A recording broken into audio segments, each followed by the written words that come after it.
Jean-Luc Bousquet pratique la peinture à l'huile depuis une trentaine d'années. Ses toiles, d'une plastique remarquable, s'éloignent de la peinture contemplative. Influencé par les peintres de la Renaissance et le surréalisme, l'artiste crée des œuvres desquelles se dégage une ambiance onirique, fantastique et surréaliste. Le surréalisme, ça a été une grande découverte pour moi, qui me correspondait un petit peu parce que le surréalisme, c'est l'expression aussi de l'inconscient, l'expression des images archétypales. Mon père était psychiatre, psychanalyste, donc j'ai baigné un peu aussi dans cette ambiance. Vraiment, le surréalisme, ça a été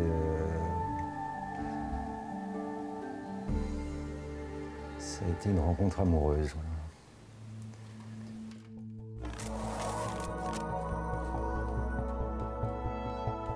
Chaque tableau commence par la réalisation d'un fond abstrait. La palette est composée de 4 ou 5 teintes au maximum. Chacune est largement diluée à l'huile de lin afin d'obtenir une matière très fluide.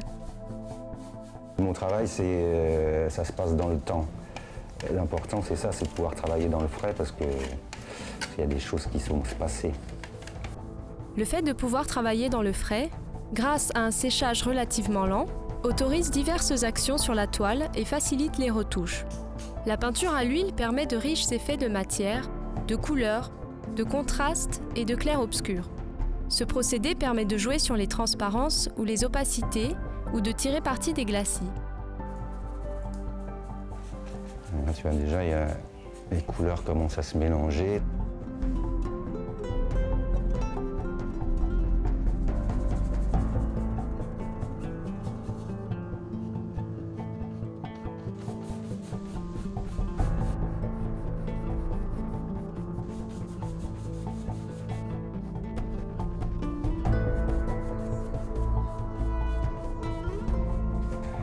Bon, on va démarrer. Voilà, c'est pas mal, non, déjà, quand même, hein?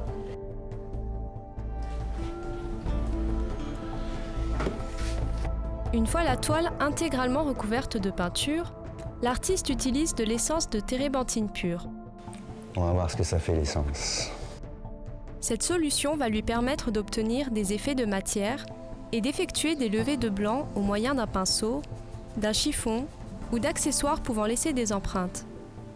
Alors, si je passe assez rapidement, ça fait un effet assez léger. Si je reste plus longtemps,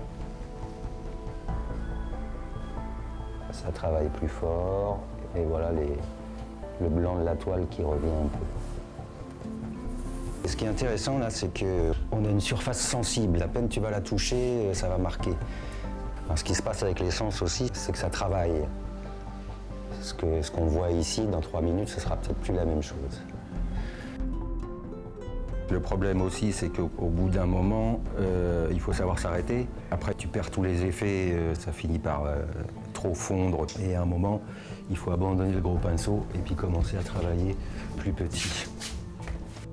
De cet espace pictural composé de traînées, de taches, d'entrelacs et de formes imprécises, va surgir une image.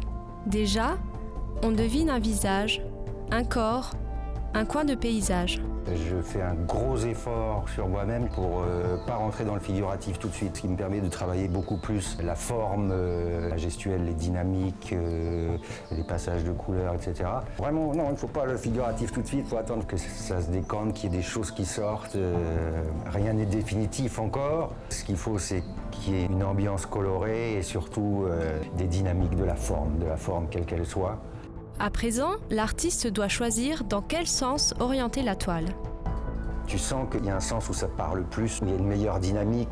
Voilà, cette manière de penser que la peinture, c'est pas seulement une toile blanche sur laquelle tu vas rajouter des choses que tu vas penser à prendre le rouge et à le mettre là. La peinture, pour moi, c'est ça aussi. Ça te parle, ça te renvoie des choses.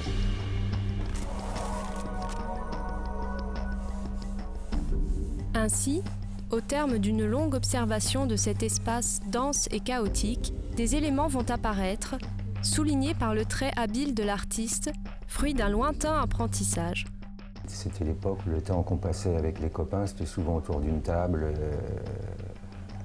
faire des dessins, des cadavres esquis, des petits bouts de bande dessinée, des choses comme ça. Donc voilà, ma formation, c'était surtout ça, la bande dessinée. On va sortir la forme comme ça, donc là, en l'occurrence, un visage. Et une fois qu'un peu l'ensemble est sorti, on va retravailler. Après, ça va être des reprises. Là, et puis toutes ces petites tâches, on va peut-être essayer de les reprendre pour les emmener plus dans le mouvement. Voilà.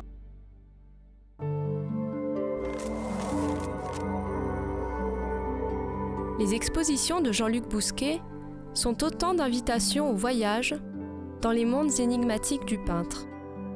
En principe, je commande pas trop mes tableaux parce que j'aime bien laisser une liberté de lecture aux spectateurs.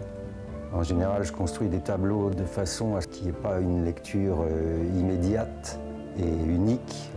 J'aime bien qu'il y ait des lectures plurielles, que chacun puisse interpréter à sa manière. Donc je m'efforce souvent de faire des images un petit peu ambiguës qui peuvent résonner dans différentes directions. Les créations picturales de Jean-Luc Bousquet reflètent les visions et les périples intérieurs et secrets de l'artiste. Elles abritent des univers où les sujets, les symboles et toutes les images archétypales inscrites dans l'inconscient collectif se rencontrent, s'unissent pour créer une œuvre intemporelle, fantastique, énigmatique.